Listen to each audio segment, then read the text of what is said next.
estoy encantada. Yacerita, cerca que te digo. Y saliste es un encanto, es un amor. Eso, pues mira tu Situado entre la playa de Yateritas y el poblado de San Antonio del Sur en la costa oriental de Guantánamo, un peñón se levanta sobre rocas charrascas de altitud considerable y golpeado en misericordia por las olas del mar Caribe siempre. Nos estamos refiriendo al acantilado de Tortuguilla.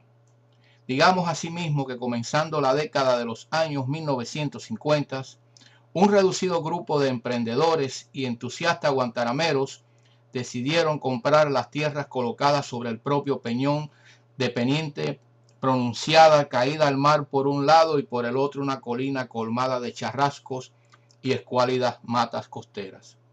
En esa, si se quiere, tierra de nadie, habría de nacer una leyenda que impactaría seductora y definitiva en las vidas de muchos. Continuamos. Amén. El Chorrito. El Chorrito. Empieza. Bueno, voy a hablar brevemente sobre mi experiencia con el Chorrito. Nosotros muchas veces subíamos la loma esa de Tortuguilla, íbamos hasta la punta y 2 veces fuimos hasta el tanque del Chorrito. El tanque del Chorrito era un manantial que había allí casi a mitad de la loma. Tú subías hasta la mitad y el Chorrito estaba ahí, después seguía hasta la cima. Llegamos ahí, ese tanque originalmente, como tú decías, tenía unos tubitos que salía de ahí, había una palma, salía ahí el manantial, corría por ahí, la gente llenaban las cosas esas de agua, como tú dices, lo bajaban hasta el jeep abajo y de ahí se lo llevaban para allá, pero había que bajarlo a mano. Llevaba medio tanque. Entonces, ¿qué sucede? Que ese tanque se empezó a hacer allí, había que hacer el acueducto, vaya, uno le llama acueducto, pero realmente, según tengo entendido, que hablé con Eduardo Alén, unos parientes de él también trabajaron en la construcción del tanque ese, el tanque de cemento. Incluso me dijo que, porque era un tanque redondo de cemento, yo diría que tendría el tanque como unos 20 pies de diámetro y como unos, a lo mejor 7 pies de altura. Se le hizo una tapa arriba de cemento que me dijo Eduardo Alén que la primera que se hizo se hundió. Entonces tuvieron que volver a reforzarla con cabillas y eso y volvieron a hacerla. De ahí sacaron la primera tubería que, según tengo entendido, llegó hasta el rancho de Roviria. Fue el primero que tuvo agua.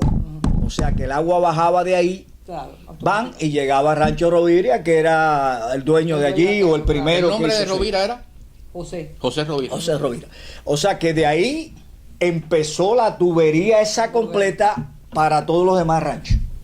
Se tuvo que excavar, creo que ahí a pico no era fácil porque esa tierra de piedra era difícil abrir un hueco allí. Entonces creo que la tubería estaba hasta flor de arriba, no se podía ir muy profundo. Entonces todos esos datos, esa agua se llenaba mayormente durante la noche. ¿Qué diámetro tenía la tubería? ¿No? Bueno, creo que tenía como 2 pulgadas. 2 pulgadas, ok. Entonces era una tubería de hierro galvanizado, que era lo que se usaba. No había PVC. No, en aquel tiempo no había PVC. Eso era hierro enroscado de eso o soldado.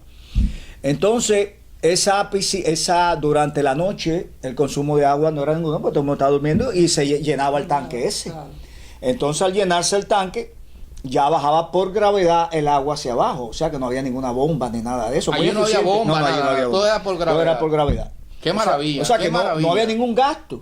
Claro. Entonces, ¿qué sucede? Que ya después que estaba muy poblado el rancho, durante las tardes y todo el mundo salía del mar a bañarse y eso, la presión decaía porque había menos agua. Claro. Y llegaba el momento que hasta se acababa. Sí, había que Acuérdate que ahí, según un conteo nuestro, vivían más de 30 familias, vivían allí. En sus orígenes, en sus inicios. Sí, digo, no de sola persona, de 3 y 4 personas, y los nietos que venían. Tienes a entender, así que no eran 30 personas, estamos hablando de 100 y pico, 200 personas. Una población de 100 y pico de personas. O 200 personas. Una pregunta, Monguito, que le quiero hacer a Uki, porque ahorita dijiste palma.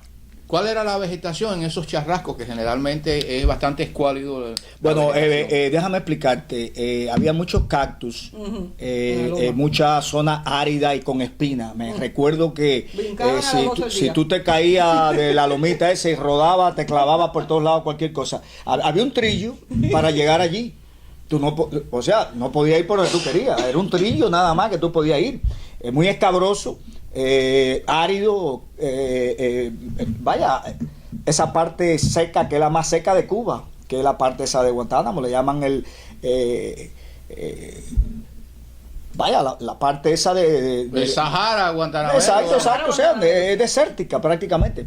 Entonces yo me recuerdo que a veces nos pinchábamos con cosas, con esa vegetación llena de espinas que había allí. Nosotros siempre. Entonces, ¿qué sucede? Que lo bonito de eso es que allí nadie pagaba agua. O sea, hubo una inversión original. A los Robinson Crusoe. Sí, no había gasto, había muy poco gasto. A los Blue Lagoon, así. Oye, y no había peligro. Euski, dame tu recuerdo del chorrito. Bueno, cuando nosotros fuimos a la primera vez al chorrito de casa de Reyes, salieron los dos jeepis con un tanque de agua y fueron al chorrito a meterlo de mano. Entonces nosotros, pues allí mismo con el chorrito nos echamos agua. Pero entonces después seguía el chorrito y pusieron como un cuartico de aluminio, de eso, del techo. ¿Cómo se llama? A mí se me ha olvidado el nombre ese. Zinc. De zinc. Pusieron un cuartico de zinc así, con un chorrito, pusieron no una tubería, sino una palma o algo que caía, lo ponían y caía. Entonces salíamos un grupo y nos íbamos metiendo uno a uno, dos a dos, a quitarnos el agua, pero no nos quitábamos el traje de baño. Y entonces pues ahí fue, y entonces pues iban los muchachos, los hombres, pero muchos se bañaban en su casa, pero nosotros nos divertíamos bañando en el chorrito, no sin ropa, pero sino. Y eso fue lo último que yo me recuerdo, porque después yo más nunca. Hay una cosa que te quiero preguntar, ¿esa colina era propiedad de ustedes ya o no se sabe? No, esa loma, según tengo entendido, ¿pertenecería a Mr. Chue o a los Bacardí? Los Chue, no sé. No sabemos, es muy probable que el dueño original del Peñón fuera dueño también de la loma con ese territorio. Mira, que había ahí. ¿Tú subiste alguna vez a la loma? Porque yo nunca vi el acueducto, vamos a decirlo así. Nosotros subíamos mucho a la loma, que estaba al lado. A la loma. Ahí hacíamos excursiones. Entonces aquello era de subir la loma, de rebalarte. Era una aventura, era un reto. No, divertido. Entonces con el palito a veces había unos espinos que si tú pasabas cerca, cuando estaban calientes te brincaban. Las veces que se lo pegaban en los jeans, brincaban, saltaban. Pero nosotros no importaba. Y otras veces te pinchaban. No, aquella época. A los 17 años. A los 17 años no menos, eso antes. Y ven acá, el agua la hervían o se tomaba natural. No, directamente, ahí no había ahí no había nada. Esa agua salía muy limpia de ahí. Oye, nadie ahí se no había problema. problema. Ni nada. Yo voy a incorporar algo muy rapidito. Mi papá, cuando yo nací en Yatera, Virginia, y cuando pasábamos por el río Palenquito, mi papá, que siempre usó sombreros balones de Panamá aquello, cogía esa agua así, tomaba él y me la daba a mí. Uno de los placeres más grandes es tomar agua de ese tipo en un sombrero de Panamá. Y no nos daba nada. Ahí ustedes lo dicen, que ahí no se hervía nada. Ni ahí nada. Nunca que yo sepa, ahí yo nunca había nadie enfermo por tomar agua ni nada de eso. Nada, había muchos muchachos chiquitos. Sí, exactamente. Y los biberones de mis sobrinos lo preparaban con el agua, la hervían o la calentaban, que sea, nadie. Agua de manantial. Ya hablamos un poco del problema del agua, que es básica, sin el agua no puedes vivir, claro está. Hay que también hablar que después que se fue poblando eso, cogieron esa parte que era privada y le hicieron una cerca toda alrededor. Había un gate para la entrada ahí los dueños, con un candado y todo, tenía su seguridad también, o sea que era un lugar como seguro. Ahí hay un personaje que tenemos que hablar mucho, que es el español Valencia, que llegó allí. Y también de Cholán, el que tiene el restaurante enfrente, el rancho. Y no hablaríamos también de Potes. ¿De qué? Bueno, después eso lo vamos a hacer. Bueno, sí, después. Valencia, según tengo entendido, tuvo un accidente allí y lo recogieron algunas familias de allí. Y ¿Tuvo un accidente dónde allí en ese lugar? Tuvo un accidente. Porque él vivía ahí, ¿de dónde vino? Bueno, según tengo entendido, tuvo un accidente en el área esa allí, un carro le dio un golpe. Porque él cojeaba un poco. Se quedó virado. Interesante, Dios mío. Entonces. Habrá fotos. Hay que hacer la diligencia. Foto de Cholán y todo esto. Entonces cogieron a Valencia, lo repararon, lo llevaron para el hospital. Cuando se mejoró lo trajeron Y según yo tengo entendido, y yo conocí a Valencia personalmente, él se quedó en casa de Parúas, le dieron un cuarto allí. Él era el que vigilaba allí toda la zona esa. Sí. El que entraba, salía, él era el comité de defensa de allí. Fue el que hizo todas las cercas, otros no, todas las cercas Exacto. que estaban. En la mejor tradición valenciana, porque Valencia se caracteriza Si esa cerca, si tú la ves, es hecha piedra a piedra. piedra. Y después con un poco de cemento arriba que la aguantaba. Y esa cerca era lo que prevenía a la gente que no se fueran del acantilado y se matara a todo el Mi mundo. mami me veía sentada y se volvía loca. No, era peligroso. Yo me escapaba y bajaba por el acantilado porque ya yo sabía cómo bajar, pero hasta que mi papi me dijo... Porque tú no eras fácil. No, yo no era fácil, no me montaba a caballo, en fin. Sí, yo de mi recuerdo de Valencia era un español muy cascarrabia. Recuerdo que cuando llegábamos nosotros ponía una cara y siempre nos decía, ya llegaron los diablos. Me Y imagino. nosotros era, ya tú sabes, esa juventud brincando, saltando. Le hacíamos maldades, le comíamos las uvas, porque él tenía un parral enorme. Uva y tomate. Sí, él tenía un parral de uva moscatel, esas verdes, que nunca se endulzaron por el calor que hacía allí. Tú sabes que la uva necesita frío para que coja el dulce. Entonces le ponía unos cartuchitos para que los insectos y la gente no se la tocara. Y nosotros le zafábamos el cartuchito y le cogíamos uno o dos. Pero agria hasta la vida. Pero lo hacíamos como maldad. Sí, él También le no hizo era un tanto. pajar a mi papi, porque había un espacio así, había un... como que tú bajabas y entonces había una mata de paja, nunca la probamos. Y él puso unas maderas, no de madera, como unos palos que él juntaba eso allí. Y las puso así, entonces la uva se fue. Bueno, el parral, la comía, si el parral necesita esa estructura para poder, Para poder sacar. sí, porque es un bejuco que empieza a crecer y tiene que estar colgando. Así el parral. Y él lo tenía en 2 o 3 ranchos por allí. Y nosotros, yo siempre me recuerdo que ahí en el rancho de Alberto había una cocinita de gas que nosotros la usábamos también. Pero él estaba siempre en una guerra con nosotros, constantemente llamando la atención, esto, y arriba de nosotros, y cuando nos íbamos, él contento. Ya. Vamos, después, cuando termine esta sesión, algo que usted quisiera incorporar para irnos para el árbol, la ceiba nuestra Yo aquí. me puedo dar la luz, perdón. Espérate, mi cielo. Quiero preguntarte algo a ti y después a Monguito. Monguito me cuenta que él se paraba y veía los barcos americanos pasar muy cerca. Y los aviones. Y te pregunto, por casualidad, ¿algún oficial, algún americano de la base iba a pernoctar, alguien invitado por allí para ustedes? ¿Nunca vieron ningún americano de la base? No. Porque después Guantánamo se hizo famoso en el sentido que muchos oficiales rentaban apartamentos para vivir en Guantánamo porque la vida en la ciudad era mejor. Pero tú no recuerdas ningún militar que alguien lo hubiera invitado allí a... No, me acuerdo que mi cuñado y Raúl, que son hermanos Bustillo, no te vas a acordar, mi cuñado empezó a trabajar, cuando salió de ingeniero en la base, mi cuñado y el hermano. Pero cuando se casó con mi hermana, mi abuelito a mi papi le dio un ataque al corazón y él fue el que se hizo cargo de la finca. Y él era muy amigo de un americano que iba siempre con la novia, guantanamera, que no voy a decir, a la finca a montar caballo.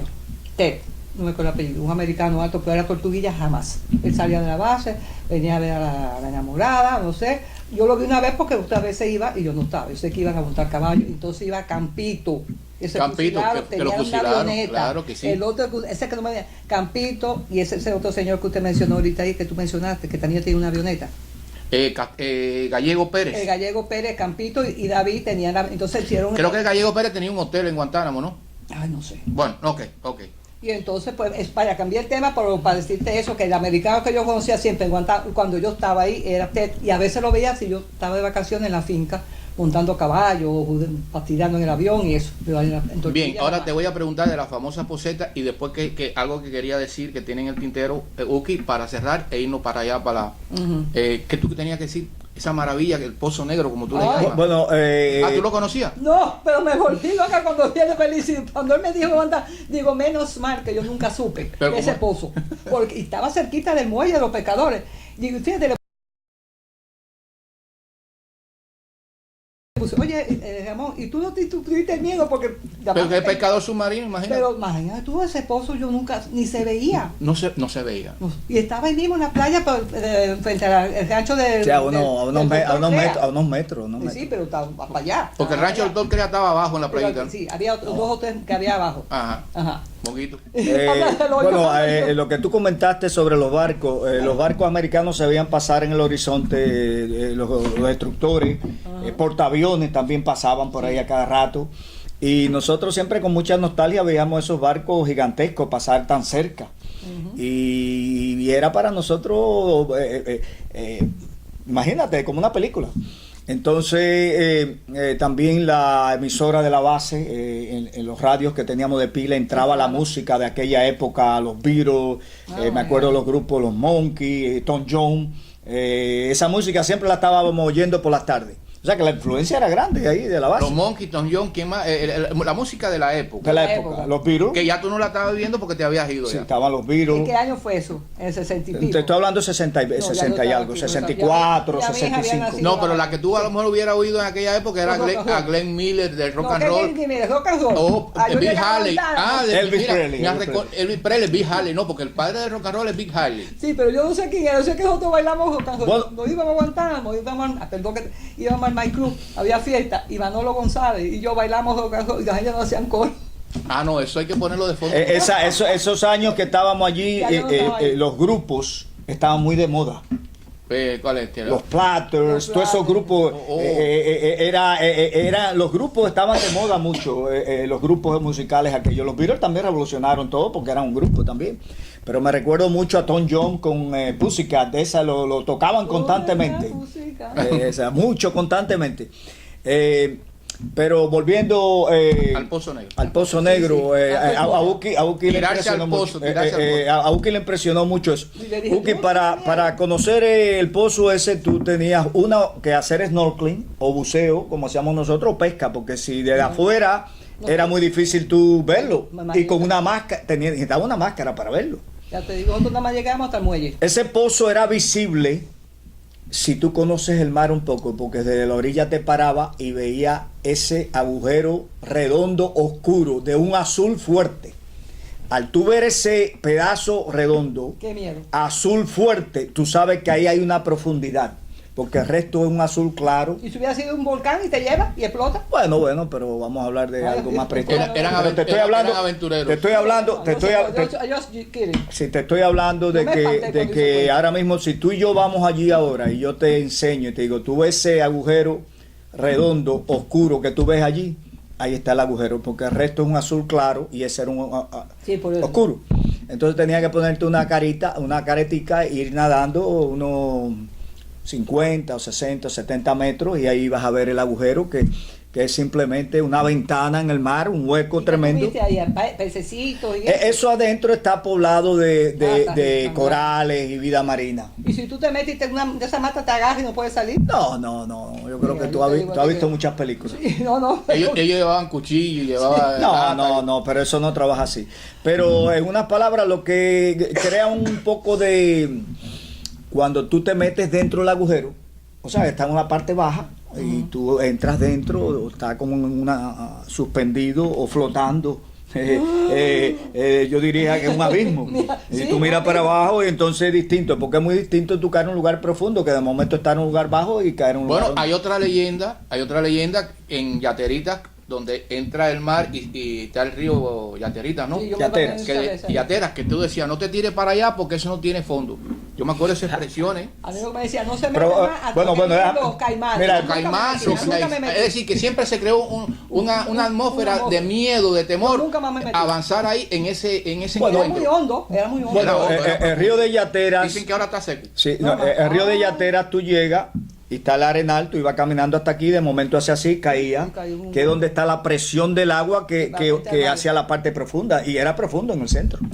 Nosotros íbamos a la orillita y cuando empezaba a decir que no se vaya, que vienen caimanes, más nunca me interesó y después no me gustaba ya Yo vi gente, yo vi de noche gente pescando allí, porque estaban los Dabul, que tenían una casa ahí al lado del río, ahí en Yaterita, y cogían barracudas grandes de noche y todo ahí en esa parte. Casi siempre la desembocadura de los ríos está llena de peces, porque ahí viene el agua dulce y vienen los peces, hay mucha actividad de peces ahí en esa zona.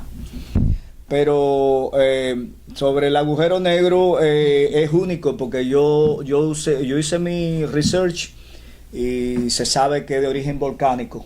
esa parte, y es prehistórico. Esos huecos seguramente se hicieron cuando se formó toda esa zona. La ubicación está, porque yo recuerdo que había como una pequeña roca o roquitas así. Estaba la playita, estaban 2, 3, como dice Uki, chozas ahí, eso, y había como una rocosa así, y entonces estaba la playita. Ahí es donde está el Pozo Negro. El Pozo Negro, si el Pozo Negro estaba frente por frente donde estaban las casas esas de los ranchos. Ahí habían como una playita pequeña que la gente se bañaba ahí. Bueno, era la más grande que había allí. Entonces ahí había como un canalito de arena que tú ibas caminando que salía al mar. Bueno, tú cogías ese canalito, iba a caminar y llegaba al pozo. Claro, para salir al mar había que pasar al lado del pozo o por arriba del pozo para salir afuera. De tantos pescadores que había en esa época, porque había un muelle para los pescadores, que todas las mañanas iban por... Pargo fresco, frito. Y huevo de Ay, ellos nunca comentaron de ese hueco, ellos tenían que haberlo visto. Sí, tienen que haberlo Y visto. nosotros por las tardes ya íbamos a caminar con jean y con tenis, y si el agua estaba alta y el muelle estaba haciendo, pum, nos tiramos con ropa. Nos decían, tenga cuidado que viene alguien. Pero mira, el problema es que Monguito, como ha dedicado parte de su No, vida no, ya- al mundo marino, Claro. que tiene una expresión preciosa, que él me lo dijo, que degustó, ¿cómo es? Yo Custó. ¿Cómo es? Él es ya Custó Guantanamero. El mundo del silencio. Eso es lo que es abajo en el mar. Dice que es un mundo. Entonces, Sí, es verdad. para terminar esta sección, algo que quiera decir Uki, para cerrar cortico, y algo que tú quieras decir para cerrar cortico, este bloque histórico de... Mira, cuando nosotros llegamos allí había que cocinar, no sé qué cocina había, no sé, yo sé que después había cocina de gas que llevaban los bidones, esos, los cilindros y el refrigerador y la cocina de gas. Entonces todavía no había plantas, sino los faroles. Y eso que tenían un Coleman, que tenían como una cosita ahí, entonces, pero había que darle fuerte. Sí, de 1 y 2 camisetas. Ajá, de la camiseta. Y entonces las otras, muchas linternas, pero después cuando ya empezaron a arreglar más, pusieron una planta que la tenían en el cuartico de los refrescos y de las cosas atrás, entonces se ponía por la noche nada más. Pero por el día no, porque no hacía falta. Y entonces había donde comíamos una mesa grande, y aquí estaba, no para nada, hicieron una celosía, porque ahí estaba la Se usaba la mucho la cocina. celosía, sí. Pero si no ponía la celosía, el plato volaba. A ver si iba... Muy importante el viento. Muy la- fuerte en el Divino, peñón. divino, Siempre divino. y por constantemente. tanto producía algún sonido. No me acuerdo. ¿No se acuerda? A esa edad, No, Algún sonido. las palmas hacían su aire. porque cuando claro. tú vas al campo hay un sonido especial. Ahora hay dos cosas que te tengo que hablar. No había polvo ninguno. Nada. Porque No, Hoy- ahí no había arena, nadie. no había arena arriba. No. Así que no había polvo. no, No había no. polvareda. Fíjate, había. mi No, padre no puso había polvareda. un sofá de madera y lo tuvo que clavar a la pared, porque los balances y todo volaban. Fuerte. Ponquito. Bueno, lo que habla Auki, ¿cómo se cocinaba allí? El gas era lo preferido. O la única forma, a pesar que nosotros en el rancho que íbamos de los pescadores, lo único que llevábamos era los faroles Coleman por la noche. Y a veces cocinábamos con leña afuera. Yo me imagino que Con leña, en la casa buscábamos leña igual. seca de por allí, a veces bajábamos abajo y el mar siempre trae basura, madera y todo. Lo secábamos y poníamos, por ejemplo, una olla a hervir con papa, que era una de las cosas más rápidas que podíamos hacer, agua con papa. Acuérdate que el mar era el que nos proveía la comida, Claro, y pescado. pescado. Y freíamos el pescado allí, la langosta las hervíamos en agua también, las colas de langosta Ay, qué que rico, cogíamos. sí. Y otras veces íbamos a Cholán y hacíamos A el Cholán. trueque con Cholán. Es un Le llevábamos el personaje ensarte de pescado, le decíamos Cholán, te traemos pescado, y Cholán decía, coma lo que ustedes quieran aquí. Otras veces los dueños... Nunca comiste bistec de tortuga, que brincaba cuando Oh, no, estaba las tortugas las ¿Cómo cogíamos. brincaba? brincaba. Sí, sí. Después te voy a hacer un cuento. Otras veces regábamos entre los vecinos, que cambiábamos pescado por comida. Y venían por las tardes, venían la gente, uno con una olla de arroz, otro una frijoles, y le cambiábamos un pargo, dos por esas comidas. Conclusión que nosotros cuando nos íbamos no llevábamos Nada. casi nada. Algunas papas y otras latas de sardinas y lo demás, el mar. Pudiéramos proveía. decir, Acuérdate que no teníamos refrigeración. No, Todo el yo- marisco había que comérselo ya. Yo creo que en la casa cuando empezaron con una hornilla de carbón que llevaban, pero después cuando remodelaron eso, que hicieron paredes, qué sé yo, de concreto adentro y los baños, el baño, trajeron una cocina de cilindro de gas y el refrigerador, y ya pues ya cocinaban con la cocina de gas. Pudiera decirse que Tortuguilla es un oasis, un paraíso que guarda como un zurrón una serie de elementos Distintos. bellos, hermosos, que ha motivado al recuerdo, por ejemplo, Buki, de tantos años, Monguito también, yo. También, Es decir, que es un efectivamente. lugar paradisiaco, hermoso, que lo que hay que redescubrir. Las nuevas generaciones de guantanameros Sí. desconocen totalmente lo que ha ocurrido en ese peñón durante muchos años, y nosotros estamos contribuyendo a transmitir todas esas cosas bellas, hermosas, que generó ese lugar, que uno dice, un acantilado no genera tanto, sin embargo, mira lo que ustedes están Sí, haciendo. yo le llamo el Mónaco guantanamero, para nosotros lo era. Era la Riviera Francesa nuestra porque no existía otra. Mucha gente habla del Lubero, pero el Lubero no tenía comparación a Luego Tortuguilla. tenía playa, estaban toda la casa en eso. Si venía una ola grande se le metían en la casa. Entonces No, estaban no, los no, vecinos, no, uno no, aquí no, atrás de no, otro, no, no. pegados, Y te voy a decir dos cosas. Las playas de Bahía no son buenas. No, Y no. el Lubero es una playa de Bahía de Guantánamo. Sí. Me recuerdo tenía muchos erizos también. Yo una vez fui, me clavé los pies Sí, había que meterte de con erizo tenis. hasta arriba. Y es muy doloroso salir con la planta de los pies Ay. lleno clavado de Oye. erizo. Ahí te voy a decir una cosa, no lo puedes sacar porque al tocarlo se desintegra. Tú sabes Y la se única queda. forma. Hay que ponerle algo, No, pero- nada. Tienes que un poco- coger una madera y darte y desbaratarte el erizo ahí. Extremadamente Y para doloroso. sacarte eso No, de no, adentro. eso no se puede sacar. Eso Sale solo. solo se disuelve porque como es orgánico se disuelve en el cuerpo Es un tuyo. maestro Y en mientras tanto está con la vaina esa ahí. la sufriendo. No puedes ni caminar. A mí me lo dijo un pescador de allí de Tortuguilla. Me dijo, oye, no trate de quitarte eso que no te lo vas a poder. Al tocártelo con la aguja se desbarata. Me dijo, coge una madera. Un amigo mío me lo hizo extremadamente doloroso. Tac, tac, tac, tac, tac. Y darte en la planta de los pies para desbaratarte todo eso. Esas Activa las espinas. hormonas. Y yo creo que la experiencia que la juventud vivió en Tortuguilla fue muy bonita desde ese punto de vista de atracción, de romanticismo. Pero tú tienes una Platónico, definición. muchos. Ajá, casi todo platónico. ¿no? Casi todo platónico. Pero, por ejemplo, porque te imaginabas. Pero por ejemplo, la definición tuya sobre el efecto que produce el mar en el ser humano, que tú me lo explicaste ahorita. Bueno, yo debo poner algo más. El mar produce euforia también. Combinado con la edad nuestra también, que estamos en esos años de la adolescencia también. Las hormonas andaban tiradas hasta para adelante, veníamos las muchachitas esas en chorcito y en traje de baño el día entero. Imagínate, estábamos alborotados, éramos como unos potros medio cerreros. Oye, que cómo se ríe. Y me imagino que a la muchacha le pasaría lo mismo. Pero volviendo al problema del mar, después con los años míos de yo estar sumergido en el mar ese casi el día entero en Tortuguilla, porque Y cerca del hueco. desayunábamos, La gente toma desayunábamos con leche condensada con agua y un pedazo de pan y nos tirábamos ahí, salíamos, almorzábamos algo y nos volvíamos a tirar agua. Nos pasábamos casi el día entero en el mar. Salíamos con una energía y un vigor tremendo. Y un apetito. Exacto, entonces después yo pude experimentarlo con los años, tú sumergido en esa cantidad de minerales que tiene el agua de mar y el yodo y todo lo demás, tú sales con un brío tremendo del mar. Y da salud. Es una cosa que casi no tienes ni que comer y te quieres comer al mundo entero. Entonces, también noté a través de los años de que el mar, cuando tú estás metido, te hace crecer todo rápidamente, el pelo, las uñas. Por ejemplo, tú ahora mismo te cortas las uñas y te pasas 2 días metido en el mar y te crecen las uñas. El pelo igualmente te crece mucho. Esos minerales, ese yodo y todo de esa agua, que lo estás absorbiendo a través de la piel también porque estás metido dentro.